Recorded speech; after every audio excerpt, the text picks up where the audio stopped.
Apparemment, il y a un bateau qui vient. On ne sait pas si c'est la Libye. C'est un autre bateau. Donc, nous sommes là. On attend seulement le miracle de Dieu. Vraiment. On ne sait pas où on est. On est là, on flotte sur les vagues. On flotte sur les vagues. On ne sait pas où on est. On est perdu. Bonjour, chers fans. Merci à tous ceux qui aiment ce que j'ai fait. Merci à tous ceux qui s'abonnent à ma page. Voici quelques images précises du Beaux-Arts. Regardez bien, je vous reviens pour les détails. Apparemment, il y a un bateau qui vient. On ne sait pas si c'est la Libye. C'est un autre bateau. Donc, nous sommes là. On attend seulement le miracle de Dieu. Vraiment. On ne sait pas où on est. On est là, on flotte sur les vagues. On flotte sur les vagues. On ne sait pas où on est. On est perdu. Nous sommes sur place depuis 3 heures de temps. Depuis 3 heures de temps. Voilà, les gens qui sont en train de se noyer.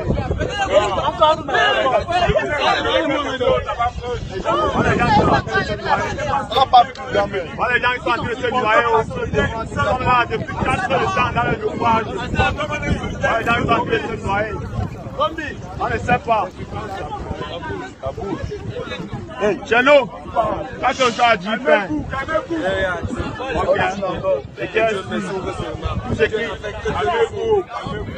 Tout c'est Dieu, non, papa. Petit pain. Non. Alors, chers fans, certains me disent que oh, tu cries trop derrière ton téléphone. Oui, mais il faut que je crie. Vous avez vu les images?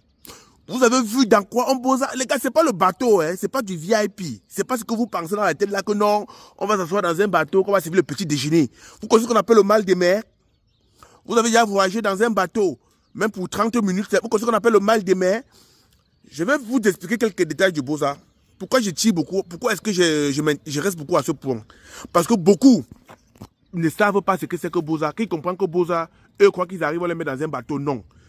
Les gars, le bateau, c'est un peu comme une poupée gonflable. Vous connaissez ce qu'on appelle poupée gonflable? Seigneur. Tu vois, non? Donc, c'est une valve. C'est une valve. Vous avez vu, c'est du plastique, non? C'est une valve qu'on prend, on pompe. On pompe. Quand on pompe, ça s'élargit. Ça s'élargit. On vous prend même au nombre de 50 ou 100. On vous verse dedans les uns sous les autres. Seigneur Jésus-Christ, Marie, Joseph. On vous verse dedans les uns sur les autres. C'est-à-dire qu'on vous empile. On vous empile dedans. C'est ça. Et quand on finit de vous empiler dedans, on achète une pirogue. La pirogue là doit coûter dans les 1500 € à peu près. On achète un moteur de pirogue. On accroche derrière. Vous comprenez bien, non? Et on vous donne la boussole. La boussole, on met la boussole devant. Pour ceux qui ont eu au moins le CEPE à l'époque, parce qu'il y a des enfants de maintenant qui font terminale, ils ne connaissent même pas ce que c'est qu'une boussole. Donc ceux qui ont le CEPE à l'époque, une boussole, on met la boussole devant. Donc c'est la boussole qui indique la direction où vous partez. Dans le temps, quand les gars bousaient, on tuait même vos téléphones parce qu'on ne voulait pas que vous appeliez la JAG, on ne voulait pas qu'il y ait des traités parmi vous qui vont appeler les vents pour qu'on vous bloque. Donc on tuait vos téléphones. Maintenant on laisse le téléphone aux gens. Dès que vous arrêtez en plein mer, il y a une zone qu'on appelle la zone internationale. Je parle au mouton là, parce qu'il y a beaucoup de parmi vous là qui disent oh, j'ai une licence en ça, j'ai un master. Ils ne savent même pas que dans la mer est délimitée. Quand vous arrivez en zone internationale, je n'ai pas la licence, je n'ai même pas le bac, hein, mais je vous dépasse niveau dans la tête là, parce que c'est ce que l'aventure m'a appris. Laissez-moi vous enseigner. Quand vous arrivez donc en plein mer, dans la zone internationale, ah non, il y a un gars, grand frère, toi tu aimes beaucoup parler, tu fais le boucan. Voilà, dès que vous êtes à la zone internationale, maintenant, vous allez sortir les gilets. Vous allez passer comme ça. Donc vous avez à la zone internationale. La zone internationale, c'est entre les deux pays, donc entre la Tunisie et l'Italie. Vous sortez peut-être les gilets. Vous faites des gilets comme ça pour vous signaler. Parce qu'au niveau de la zone internationale, il y a les hélicoptères de chaque pays qui patrouillent. Il y a les pirogues de chaque pays qui patrouillent. Donc vous faites ça pour qu'on vous voit en l'air, pour envoyer une patrouille vous aider au sol. Soit à défaut de ça, pour une personne au téléphone. La personne appelle le numéro de la Croix-Rouge italien ou espagnol, pour que la Croix-Rouge envoie une équipe dans l'eau pour vous secourir. Sachez une chose, entre la Tunisie et le Maroc, c'est 2 jours minimum de voyage. Hein. Qu'on ne vous mentez pas. Les gens m'ont dit que non, grand frère, quand tu arrives à l'époque, c'était à Medellin, je sais plus, dans une ville marocaine, là, quand tu arrives là-bas, tu voyais l'Espagne de l'autre côté. On te ment. Quand tu es à la côte, tu ne vois pas l'Espagne. On vous ment. Je vous dis, on vous ment. Moi, je suis parti jusqu'à là-bas, j'ai fait demi-tour. Les gens disent que non, quand tu es à la frontière espagnole, tu vois l'Espagne, tu ne vois pas l'Espagne, tu ne vois même pas les îles Qataries, tu ne vois rien. Mon frère, on te lance en pleine mer. Je vous rappelle déjà que dans la pirogue qu'on vous lance là, il n'y a pas de capitaine. Hein. Donc, c'est que les passeurs, quand ils prennent l'argent là, ils partent acheter les trucs gonflables là, ils viennent gonfler. On accroche la pirogue derrière. On cale avec 2 morceaux de bois. Une personne va tenir. On met la boussole devant. Vous, tous qui êtes dedans, vous êtes des beaux ailleurs. Eux, ils ne prennent pas le risque. Parce que si on les arrête, ils vont faire la prison en Europe. Eux, ils ne prennent pas le risque. Donc, on vous lance. Parmi vous, il n'y a personne qui connaît la route. Il n'y a personne qui a fait le chemin là. Il dit bien personne. On vous lance comme ça en plein mer.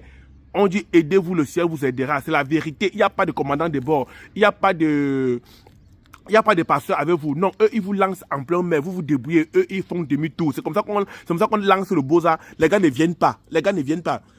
Votre sauveur, c'est la boussole qui est votre sauveur, la boussole qui indique la direction à prendre. Jusqu'à quand vous arrivez en zone internationale maintenant, vous commencez à sortir les téléphones pour appeler la Croix-Rouge espagnole, la Croix-Rouge italienne, la Croix-Rouge maltaise. Ou bien, vous sortez les gilets, que vous avez souvent les gilets réfléchissants là. Vous faites comme ça là, pour que la patrouille aérienne, dans l'armée de l'air, espagnole, maltaise et tout, vous découvre en bas et envoie un bateau à votre secours. Voilà comment ça se passe le Boza. Mais c'est minimum 48 heures de voyage, 2 jours dans la mer, sans manger, sans boire, parce que l'eau de mer est salée. Tu tentes de boire même l'eau qui est passée, tu vas les remonter. Le mal de mer est plus pire que le poison, donc le mal de mer te tue à petit feu. Il y a des gens qui meurent dans le bateau même sans arriver. Il y a des gens que le mal de mer leur tue sans qu'ils ne traversent. Il y a des gens que le mal de mer leur tue. Avant qu'ils n'avaient en Espagne, ils seraient morts eux depuis là. Ils meurent sans fièvre, sans maladie, que c'est le mal de mer qui les a aimés. Le Boza, ah, Boza et Boza. C'est que je vous explique qu'il y a des gens qui meurent, comme on dit souvent que quand l'avion crash. Vous pensez que c'est quand l'avion arrive au sol là que les gens meurent? Il y a des gens qui se manquent quand l'avion fait boum en l'air. Ils sont déjà même morts de peur. Donc avant que l'avion touche, ils sont morts depuis. Ils ont fini. Non, ils sont peu lancés, ils sont morts depuis. Voilà, c'est ça dans le Boza. C'est ça le Boza. Et maintenant, quand la Croix-Rouge lance un bateau pour vous sauver, ça c'est le troisième point du Boza. Le bateau arrive maintenant à votre hauteur. On vous lance en première chose les gilets de sauvetage. Première chose, on vous lance les gilets de sauvetage. Dès que les gilets sont lancés, tu mets ton gilet de sauvetage maintenant. On commence d'abord par sauver d'abord les enfants. Après les femmes et enfin les hommes. Et vous voyez maintenant que quand on va sauver les enfants, c'est que le bateau maintenant, comme c'est du plastique, ce n'est plus stable. Parfois, le reste des gens qui sont dedans se coulent dans l'eau. Et maintenant, on va sauver les plus forts et les plus faibles vont mourir. Et sachez que dans ce truc plastique-là qu'on vous met dedans là comme ça là, n'oubliez pas une chose, ça c'est un point que vous dites. Si vous traversez malheureusement sur une partie de l'eau, vous trouvez un caïman ou un crocodile qui se repose ou un hippopotame, les gars, la dent, ça déchire. Il dit qu'il met un coup de dent, ça déchire, l'eau commence à entrer. Vous êtes mort. Vous êtes mort. Le temps qu'on vient vous secourir, c'est dans combien de temps?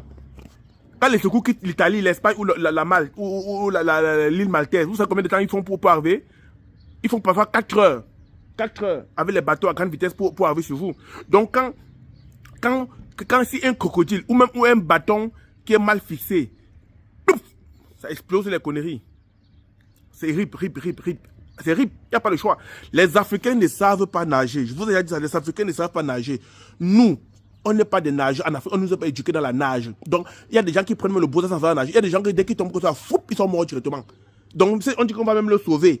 Tu as 10 minutes quand tu sauves. Non, lui, il est lui mort depuis. Parce qu'il ne sait même pas comment se débrouiller, même pour rester sous l'eau, même pendant 5 minutes. Parce que même rester sous l'eau pendant 10 minutes, il faut avoir une force physique qui n'est pas facile et une force mentale.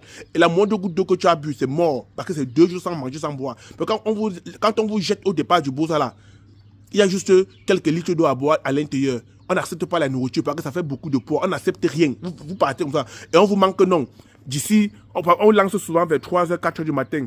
On veut dire que d'ici 17h, 18h le soir, vous serez là. Quel 18h le soir? On vous lance à 4h du matin. Vous passez toute la journée sur l'eau, l'après-midi sur l'eau. Et peut-être encore le lendemain, vous êtes encore sur l'eau. Ah oui. Et parfois même, on appelle le secours. C'est ce que le secours fait. Le secours vient. C'est le secours même encore qui vous tue. Il y a des secours qui arrivent, c'est eux qui vous jettent dans l'eau. Je vous dis la vérité. Ils viennent comme ça avec leur zodiac, non. Ils cognent sur vous. Votre connerie là, vous tous dedans. Après on sauve 5 personnes, on dit que c'est un noir, alors que c'est eux qui vous ont tué. Parfois les secours là même, c'est eux qui viennent t'aimer encore avec vous. Ah oui. Ah oui. Ah oui. C'est eux parfois qui viennent vous t'aimer. Je vous dis la vérité. Donc même les secours là ne sont même pas confiants à 200%. Non, le secours n'est pas confiant à 2%. Même les secours là, c'est pas confiant à 200%. Je vous dis la vérité, non? Je n'ai pas Boza. Mais je connais le Boza. Je suis même arrivé à côté de l'eau avant de renoncer. Je suis arrivé à côté de l'eau. Je suis arrivé comme ça jusqu'à on m'a dit. Je suis arrivé comme on m'a dit. Le départ, c'est demain à 3 h. Ce qui a fait que je renonce au Boza. J'ai regardé de l'autre côté. On m'avait dit que non, dès que tu es arrivé là, tu vas voir les îles Canaries de l'autre côté. Je ne voyais rien. On m'a dit que non, dès que tu m'as montagne, tu vas voir l'Espagne là-bas. Je ne voyais rien. On m'a dit que non, dès que tu vas à côté de l'eau, tu vas voir. Je suis arrivé à côté de l'eau. Je voyais que l'eau jusqu'au bout. J'ai demandé que mais. Vous m'aviez dit qu'on voyait les Canaries là-bas. On m'a dit que oui, va à montagne. À montagne, mais je ne voyais pas les Canaries. J'ai renoncé à la Boza. J'ai dit que non. Un truc qu'on va venir dire qu'il était tombé ici là. Et n'oubliez pas, j'ai osé de Boza, je n'ai pas d'enfant. Hein. Pas d'enfant, pas de femme. Mais je tenais tellement à mon je tenais tellement à mon héros, à mon tarot, qui dit que non, on ne peut pas. Et le coquille, mon frère, avec le plantain, mieux la banane. Et je pars, que je meurs, que je pars. Je tenais à tout ça, qui dit que non, on ne peut pas Boza. Donc on ne vous mente pas, on ne voit pas l'autre côté. On ne voit pas l'autre côté. On ne voit rien. Donc quand la mort vient, donc tu vois comment la mort est venue doucement, tu meurs à petit feu. Ou tu te jettes dans la bouche d'un requin. J'ai d'autres histoires du Boza, je vais vous raconter plus tard. Le Boza a ses histoires. Boza, Boza.